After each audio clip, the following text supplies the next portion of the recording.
are you? How we doing? Questions? Like the flannel?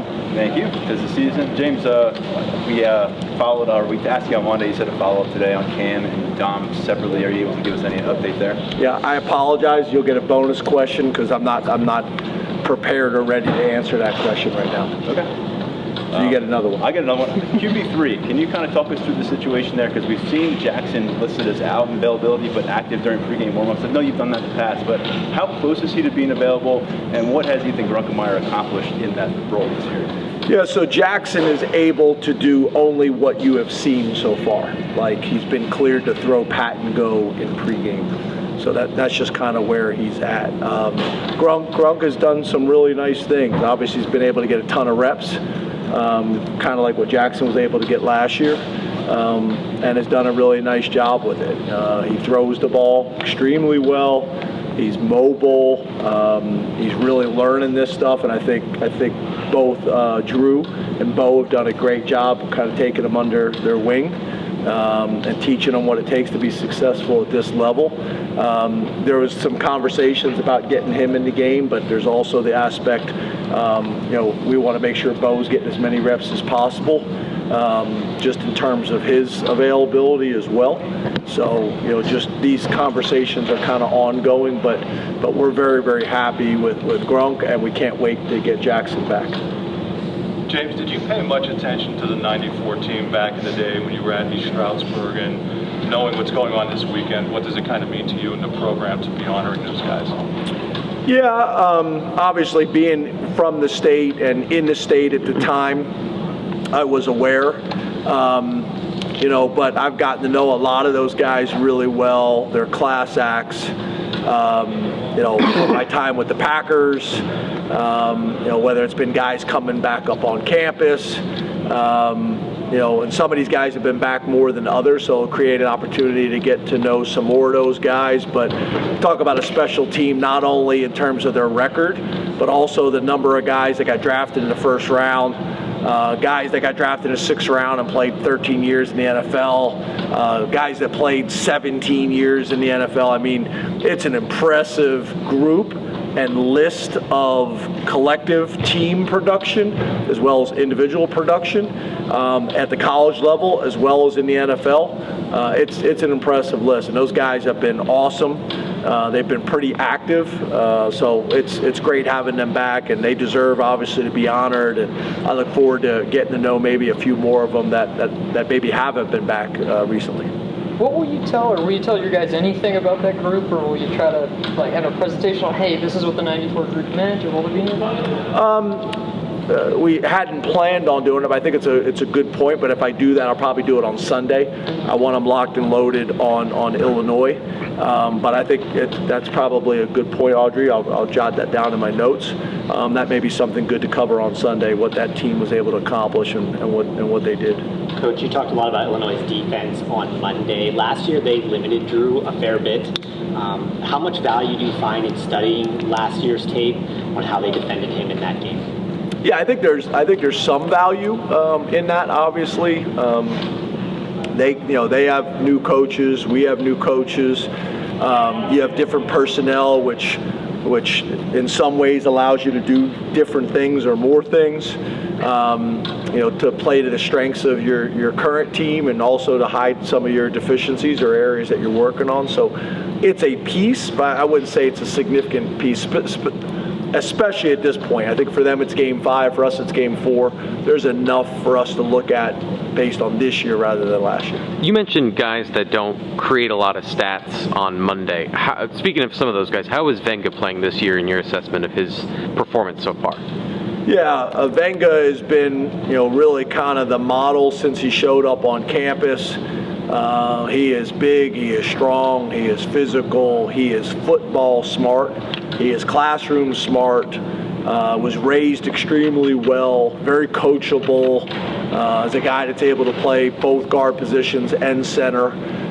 It's unusual to have a guy that you think could play center at 350 pounds. He carries 350 pounds better than I've ever seen anybody carry 350 pounds. And I think he's got, is having a really good year, and I think he's got a really bright future. So we're big fans of his. He's playing really well. Obviously, you guys may not get the stats, but we grade all the tape. So for us, we have a ton of stuff to talk about with him, with how he's playing, with areas that he needs to get better. So the stats that we look at, he's got a ton of that, information for us to use in terms of his development. James, with this being your third time facing Brett with Illinois, is there any thing that you've come to expect playing against Illinois now? No, I just think you got a really good idea of kind of who he is, how he operates, the type of teams he's going to have, and really that's been his time at Wisconsin. That's been his time at Arkansas. That's been now his time at Illinois. You look at the coaches that he's worked for, his tree, and then we also have Rob Smith, who's on our staff, who was with him at Arkansas. So we got a really good understanding of who Brett is, all the way back to his playing days and who he played for. A very similar tree in terms of how they want to manage the game, how they want to play at the line of scrimmage, how they want to run the ball, how they want to dominate the clock, turnovers. Essentially he's going to play a style where they're not going to beat themselves. The first thing you have to do as a coach is teach your team how to not lose games before they can learn how to win games. And Brett and that tree that he comes from, I think they do a really good job of that. And then obviously once you got that figured out, then now the next step is finding out how to win games. And you look at them, he's done a really good job of winning those close games, those one-possession games. And then obviously they're coming in here with a ton of confidence after going on the road to Nebraska, similar place, similar environment in a lot of ways.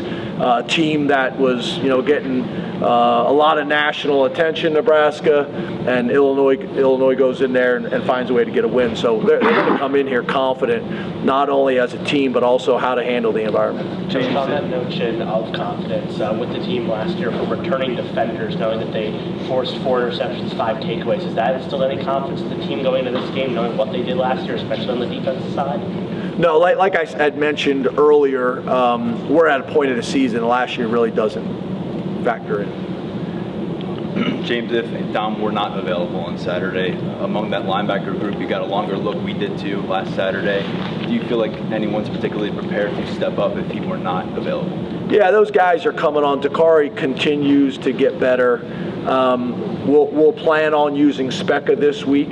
If we're in that situation, he would get green lighted for this game, not necessarily for the season at this point, but he was the guy who was able to play a little bit last week, and we're preparing him this week to be ready to go as well.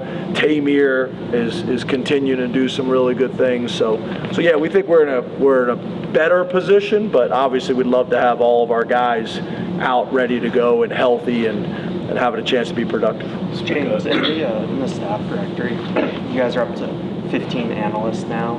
Beyond the rule change that has allowed them to coach on the field this year, what has it meant to be able to build up that staff behind the scenes, and what does that do for you during the week? Yeah, I think it's important. Obviously, it's very similar to what most people across the country have done.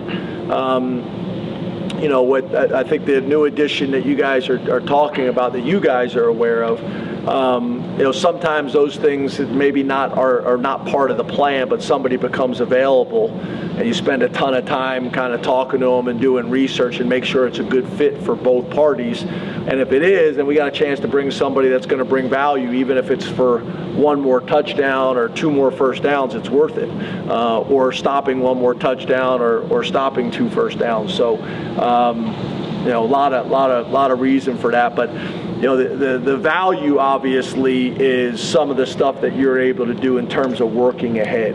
That increases our ability to get a ton of work done on Sunday and Monday and be more efficient and be more valuable on those 2 days. So that's one of the big reasons. And then I also think there's the value of bringing somebody from the outside in that's got a fresh set of eyes. Sometimes you're too close to it, so having somebody to come in from the outside and they can see something and identify an area that you need to get cleaned up, there's value in that too. James, 2 more guys to follow up on Speca Saturday in the extended look. He ended up leading guys in tackles.